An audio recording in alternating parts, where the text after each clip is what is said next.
Friend, आप सभी का स्वागत है आपके अपने YouTube चैनल मोटिवेशन बाय दीक्षा में। छोटों को प्यार, बड़ों को नमस्कार। सो गाइज, जो आज का हमारा टॉपिक है वो बहुत मोस्ट इम्पोर्टेंट है। मानव सामाजिक विकास का सिद्धांत है। जो इसके प्रतिपादक हैं वो है एरिक एरिक्सन। तो एरिक एरिक्सन ने बच्चों के विकास के बारे में बताया है। जैसे कि आप यहाँ देख सकते हैं कि बच्चों का विकास कैसे होता है। जो बच्चों का विकास होता है वो सीक्वेंस से होता है। सबसे पहले होता है गर्भावस्था, फिर शैशवावस्था, फिर आता हमारा बाल्यावस्था, प्रौढ़ावस्था, युवावस्था, देन लास्ट में होता है वृद्धावस्था। तो जो एरिक एरिक्सन है, इन्होंने मानव विकास की 8 अवस्थाओं के बारे में बताया है कि जो मानव का जो विकास होता है वो 8 अवस्थाओं से होकर गुजरता है। किसी बच्चे के जन्म से लेकर मृत्यु पर्यंत तक चलने की जो प्रक्रिया होती है उसे हम विकास कहते हैं। आप चाहे कोई भी एग्जाम की तैयारी कर रहे हो, नेट हो, यूपी टेट हो, केबी हो, एमएड हो, बीएड हो, डीएलएड हो, और सभी एग्जाम में इन अवस्थाओं के बारे में आपसे पूछा जाता है। सो गाइस, वीडियो पर एंड तक बने रहिए। यदि आपको वीडियो अच्छी लगती है तो लाइक एंड शेयर करिए और कमेंट करके बताइए कि आपको वीडियो कैसी लगी। और यदि आपको किसी नेक्स्ट टॉपिक पर वीडियो चाहिए तो आप कमेंट करके बता सकते हैं कि आपको मैं किस टॉपिक पर वीडियो प्रोवाइड करूँ। और हमारे चैनल पे जो भी नए यूजर है तो चैनल को सब्सक्राइब कर लीजिएगा। सो देखते हैं लेट्स प्ले। जो एरिक एरिक्सन है, ये मानव सामाजिक सिद्धांत का प्रतिपादन किया है, psycho social theory of Erik Erikson. Erik Erikson का जो जन्म हुआ है वो जनवरी में हुआ है। ये अमेरिका में रहने वाले मनोसामाजिक व्यक्ति थे। इन्होंने इस सिद्धांत का प्रतिपादन 1952 में किया था। एरिक एरिक्सन को मनोसामाजिक विकास सिद्धांत के नाम से जाना जाता है और इन्हें 3 सिद्धांत के नाम से और भी जाना जा सकता है। जैसे आपके एग्जाम में पूछ लिया जाता है कि अहम विकास का सिद्धांत क्या होता है, तो अहम विकास का सिद्धांत भी किसने दिया है? एरिक एरिक्सन ने दिया है। जीवन अवधि, इन्होंने संपूर्ण जीवन अवधि के बारे में बताया है कि जो बच्चों में जो विकास होता है वो गर्भावस्था से लेकर वृद्धावस्था तक होता है। तो इन अवस्थाओं के बारे में पूरा इन्होंने डिस्क्राइब किया है कि बच्चों में जो जीवन अवधि कैसे होती है, कैसे बच्चा सीखता है, कैसे क्या क्या करता है, हर चीजों के बारे में इन्होंने बताया है। फिर इसे सामाजिक विकास के सिद्धांत के नाम से भी जाना जाता है। एरिक एरिक्सन को, इसकी जो बुक है एरिक एरिक्सन मनोविज्ञान मनोसमाज की जो बुक है, इनकी बुक का नाम है चाइल्डहुड एंड सोसाइटी, जो कि 1963 में इन्होंने इस बुक को लिखी। फिर इन्होंने बताया कि एरिक एरिक्सन जो थे वो सिगमंड फ्रायड के शिष्य थे और उन्हें नव विचारधारा के नाम से भी इन्होंने अपनी पुस्तक प्रतिपादन की। और यह सिद्धांत बालक के संवेगात्मक, सामाजिक और नैतिक विकास पर आधारित है। जब किसी बच्चे का जन्म होगा तो उसमें सामाजिक विकास भी होगा, देन नैतिक विकास यानी कि क्या सही है क्या गलत है, उनके विकास के बारे में इन्होंने डिस्क्राइब किया है। इन्होंने व्यक्तित्व के अहम को ध्यान में रखते हुए विकास के बारे में बताया है कि विकास जो होता है वो जन्म से लेकर वृद्धावस्था या मृत्यु पर्यंत तक किया जाता है। और इनका जो मुख्य उद्देश्य है, इन्होंने अपना मुख्य उद्देश्य बताया है कि बच्चों में व्यक्तित्व पहचान कैसे होती है, वे बच्चे खुद अपनी पहचान कैसे बनाते हैं, उसके आधार पर इन्होंने 8 स्टेज या 8 अवस्थाओं के बारे में अध्ययन किया है कि जो बच्चों का जो विकास होता है वो 8 अवस्थाओं से होकर गुजरता है। तो इस सिद्धांत का प्रतिपादन जो है उन्होंने किया है, एरिक एरिक्सन ने किया है। Erik Erikson theory of psycho social development, इन्होंने विकास की 8 अवस्थाओं के बारे में बताया है कि जो मानव का जो विकास होता है वो 8 अवस्थाओं से होकर गुजरता है। सबसे फर्स्ट अवस्था होती है 0 to 1 यानी कि हो जाएगा इन्फेंसी, दैट मीन्स होता है शैशवावस्था। सेकंड अवस्था होती है हमारी 1 to 3 मतलब 1 से 3 वर्ष, ईयरली चाइल्डहुड, जिसे हम प्रारंभिक अवस्था कहते हैं। नेक्स्ट है 3 से 6 साल। जब बच्चा 3 से 6 साल का हो जाएगा तो उसे प्ले एज पर स्कूल कहा जाता है यानी कि खेलने की अवस्था कहते हैं। नेक्स्ट जो अवस्था रहती है 6 वर्ष से 12 वर्ष तक, इसे स्कूल एज कहा जाता है, इसे यानी कि विद्यालय जाने की अवस्था कहते हैं। इस एज में बच्चा स्कूल जाने लगता है। नेक्स्ट है 12 से 20 वर्ष, एडोलेसेंस, दैट मीन्स हो जाएगा बच्चे में अब मैच्योरिटी आने लगती है, वो किशोर अवस्था का हो जाता है। तो किशोर अवस्था वह होती है जिसे बहुत संघर्ष एवं तूफान की अवस्था भी कहा जाता है। नेक्स्ट हमारा आता है एयरली, जो कि होती है 20 से 35 वर्ष, इसे तरुण वयस्क की तरुणावस्था या सच्ची दोस्ती की अवस्था भी कहते हैं। नेक्स्ट है 35 से 65 वर्ष की अवस्था, जिसे मिडिल एडोल्टहुड कहा जाता है। इसे हम जो होती है ज्ञानेंद्रियों के माध्यम से की जाती है। यह जो अवस्था रहती है वो रहती है 35 से 65 वर्ष की होती है। नेक्स्ट जो अवस्था रहती है 65 से आफ्टर यानी कि जब व्यक्ति की मृत्यु नहीं हो जाती तब तक ये अवस्था चलती है, जिसे हम वृद्धावस्था कहते हैं, लेट वृद्धावस्था भी कहा जाता है। तो ये तो हो गई इरिक्शन की 8 अवस्थाएं। अब इसके माध्यम से मैंने आप लोगों को बताया है कि एक-एक अवस्थाओं में कैसे डिस्क्राइब किया गया है। तो देखते हैं आगे। फर्स्ट अवस्था हमारी है विश्वास बनाम अविश्वास, जिसे हम ट्रस्ट वर्सेस मिसट्रस्ट कहते हैं। यह अवस्था शैशव अवस्था होती है, इन्फेंसी कहते हैं, जो हमारी जन्म से लेकर 18 माह तक की आयु की होती है। अब विश्वास कैसे होगा बच्चों में, कि जिन बच्चों को माता पिता का प्यार बचपन से मिलता है उसे में बच्चों में विश्वास उत्पन्न हो जाता है। और अविश्वास, जिन बच्चों को माता पिता का प्यार नहीं मिलता, बचपन से ही वो रोना बिलखना चालू कर देते हैं या बचपन से ही उनके पेरेंट्स नहीं रहते हैं, तो उनमें एक अविश्वास उत्पन्न हो जाता है। तो ये हो गया हमारा विश्वास बनाम और अविश्वास। सेकंड स्टेज जो आती है हमारी स्वायत्तता बनाम संदेह, ऑटोनॉमी एंड डाउट, मतलब ऑटोनॉमी वर्सेस डाउट। तो क्या कहलाएगी, यह अवस्था 2 वर्ष से 3 वर्ष तक की होती है। इसे हम प्रारंभिक अवस्था यानी कि अर्ली चाइल्डहुड कहते हैं। तो स्वायत्तता यानी कि स्वायत्तता का अर्थ हो जाएगा कि बच्चा स्वयं से खेलना कूदना कपड़े पहनना ये सारी चीजें वो खुद से करने लगता है, वो दूसरों पर डिपेंड नहीं होता है।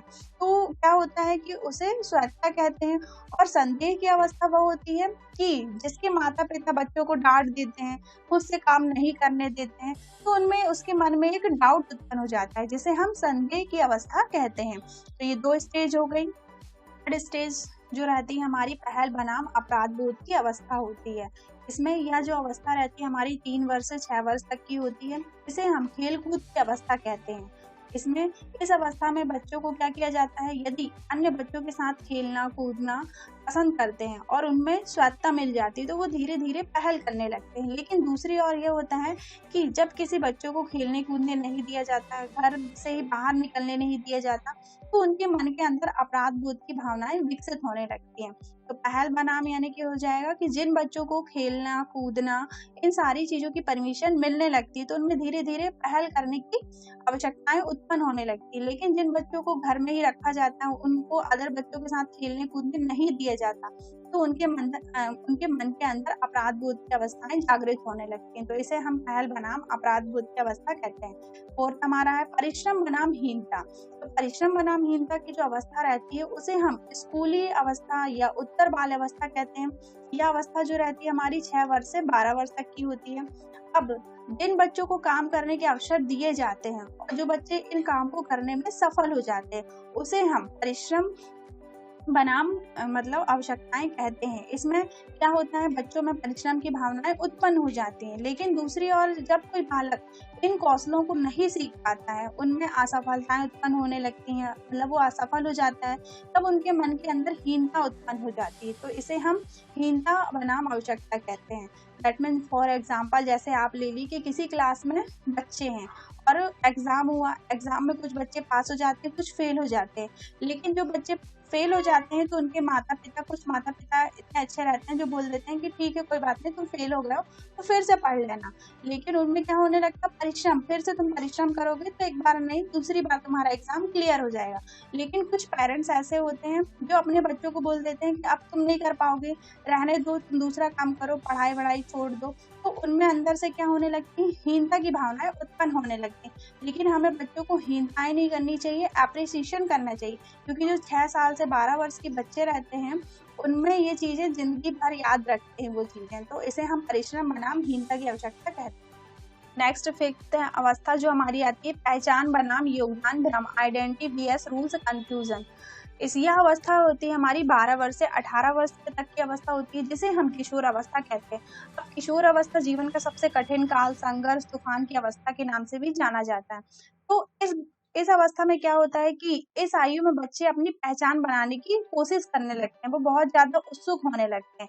लेकिन जैसे क्लास में फर्स्ट आना, हर बच्चे क्या करते हैं, अपने आप को इम्प्रूवमेंट करने लगते हैं। लेकिन क्या होता है दूसरी ओर, जब बच्चे उद्देश्यपूर्ण कार्य नहीं कर पाते हैं, उनके पास बहुत सारे रास्ते खुल जाते हैं, उनमें भ्रम की स्थिति उत्पन्न होने लगती है, वो अपनी पहचान नहीं बना पाते, जैसे चोरी करना, मारपीट करना।